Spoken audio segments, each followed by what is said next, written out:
arrivé, tabarnak. Hey, les bains dans le camp, j'étais en train de chauffer le poêle solide. Et puis, j'étais en train de finir un super de bon livre, un super de bon livre qui s'intitule Philosophie du végétal. Botanique, épistémologie, ontologie, c'est des textes réunis par choses que je ne suis pas capable de dire son nom, là, Yerno, en tout cas, on appellera comme tu voudras, là. Puis ça, ben, c'est des textes clés de philosophie du végétal, c'est vraiment bon, ok? Puis c'est en trois, je dirais que c'est séparé en trois parties, là. C'est un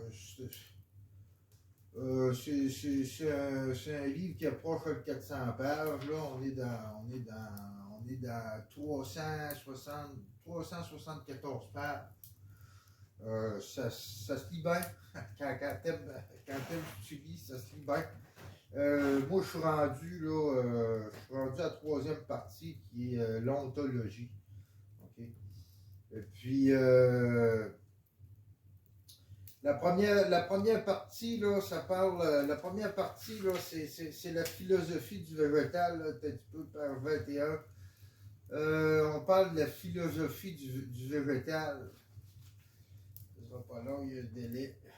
Ouais. La philosophie du végétal. Et puis,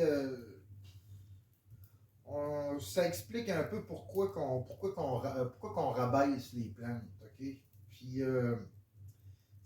ça vient un petit peu de Théophraste. Théophraste, c'est un élève d'Aristote, ok? Et puis, à partir de ces gens-là, on a un petit peu, malgré qu'ils ont fait des travaux extraordinaires, là, ben, ils ont un petit peu classé la plante comme étant quelque chose de... ils rabaissaient la plante. D'ailleurs, même à ces époques-là, on rabaissait les animaux. À cette époque-là, même, je pense que c'est écrit dans la Bible, là, il me semble que c'est la Bible, comme de quoi que les animaux sont là pour nous... c'est comme s'ils étaient que des genres de machines, entre guillemets, qui étaient là que pour nous servir à nous, les hommes. Ça a pris énormément de temps dans l'histoire de l'humanité avant qu'on s'avoue que les animaux ressentent des émotions. Pendant longtemps, l'homme a cru que les animaux avaient aucune douleur, aucune émotion, aucune sensation, puis qu'on pouvait faire ce qu'on voulait avec. Puis d'ailleurs, certaines religions nous enseignaient qu'ils étaient nos esclaves, puis qu'on pouvait faire ce qu'on voulait avec. Donc, imagine-toi donc que pour une plante, pour un animal, juste pour les animaux, ça a pris énormément de temps avant qu'on accepte que ce sont des êtres vivants dotés d'une âme, si tu veux, qui ont des sentiments et puis tout ça.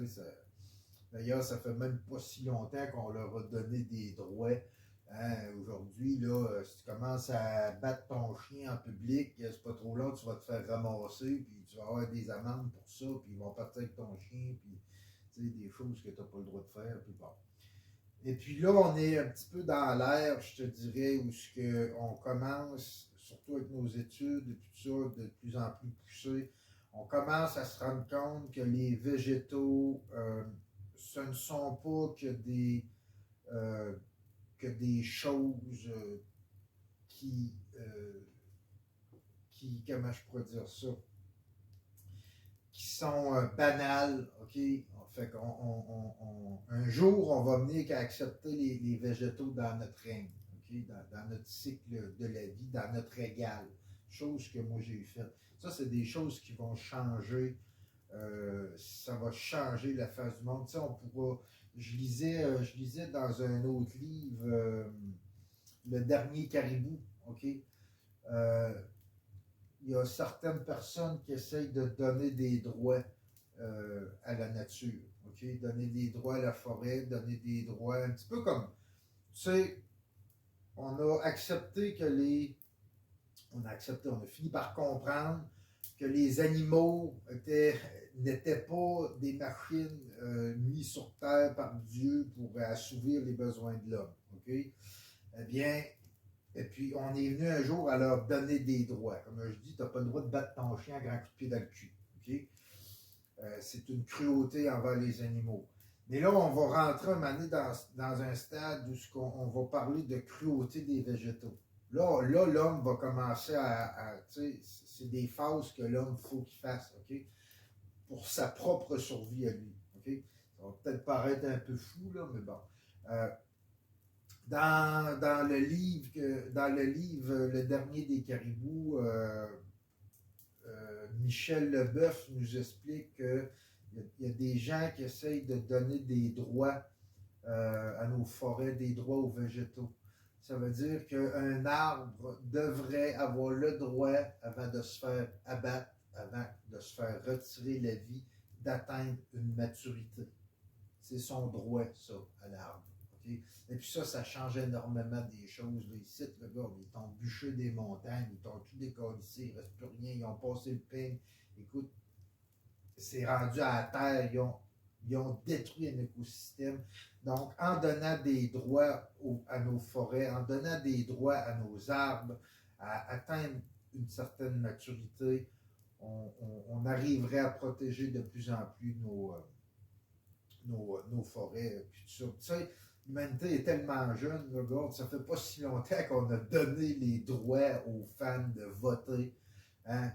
En fait, ça fait pas si longtemps qu'on a donné une identité aux femmes,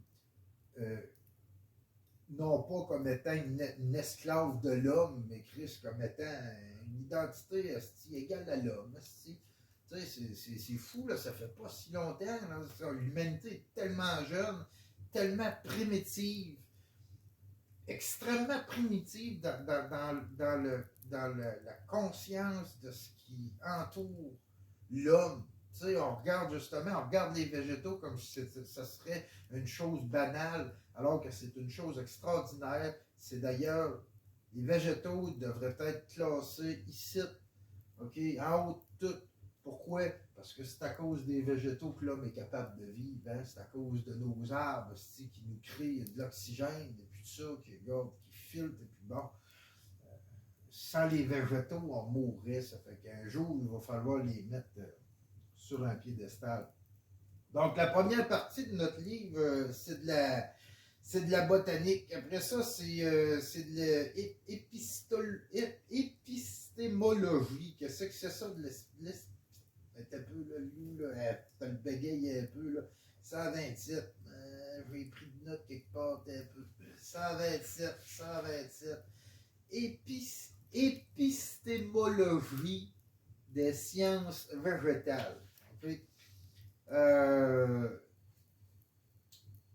L'épistémologie est la branche de la philosophie qui étudie de façon critique les principes et les méthodes des sciences avec une attention spécifique à leur contexte, leur histoire et leur évolution au sein de paradigmes. Tu sais, dans ce livre-là, il parle un peu de l'âme des végétaux. Hein. Tu sais, c'est vivant, ça là. Les plantes, en quelque sorte, prennent des décisions. Je vous l'expliquais dans une autre vidéo aussi, hein, parce que les plantes, ils sont mes maîtres dans ma survie. Hein, ils sont mes maîtres même dans ma vie. Les plantes, lorsqu'ils font quelque chose, et puis c'est une mauvaise action, une mauvaise décision, elles sont punitives, ça devient punitif face à la plante. Elle encode ça en elle, puis elle va s'organiser pour sa progéniture. Elle va léguer ça dans ses graines, et puis sa progéniture va cesser de faire cette erreur-là. Puis, écoute, c'est vraiment... il faut arrêter de prendre les végétaux comme une simple plante, une simple chose banale. Okay? Ça va prendre du temps à l'homme, mais c'est des écrivains comme ça qui vont finir par faire sortir des choses. Puis là, moi, je suis rendu à l'ontologie éthique du végétal. Là, je suis rendu là-dedans. Fait que je peux pas trop vous en parler. Là. Je suis rendu là. Mais c'est un super de bon livre, moi, que je vous conseille. Vraiment, là, je vais vous dire, moi, j'aime lire sur la plante, hein, j'aime étudier la plante, mais j'aime étudier le comportement des plantes. Et puis, j'aime étudier aussi un peu la philosophie, un peu sur les plantes, comment est-ce que d'autres personnes peuvent arriver à philosopher sur la plante. Ça, c'est des textes, hein, des textes qui sont réunis. OK? La personne qui a écrit ça, il n'a pas écrit le livre, ben, il parle un peu de, comment je peux dire ça, de ses points de vue à lui, mais 80% du livre, c'est tous des textes qu'il est allé chercher ici puis là. Et puis à la fin, à chaque page, quand il y a des textes qui ont été repris et puis tout ça, c'est tout marqué, l'écrivain et puis tout ça, puis la recherche qui a été faite, où ce que ça a été pris, ça fait que c'est pas le premier livre comme ça où ce que tu arrives en bas de page et puis que tu as de l'information comme ça. Il y a beaucoup de livres. Moi, dans ce livre-là m'a référé à plusieurs autres livres. OK? Donc, ça, c'est très intéressant pour moi qui est en train de me monter une belle bibliothèque sur les livres des végétaux et puis ça, sur la connaissance de ce qui m'entoure au niveau végétal. Fait que c'est ça le loup. Je te conseille, moi, Philosophie du végétal. Je te conseille ce livre-là. Il est super bon. Si tu veux philosopher sur le végétal, bien sûr. Là-dessus, je m'en vais finir ce livre-là. Avec une vue magnifique.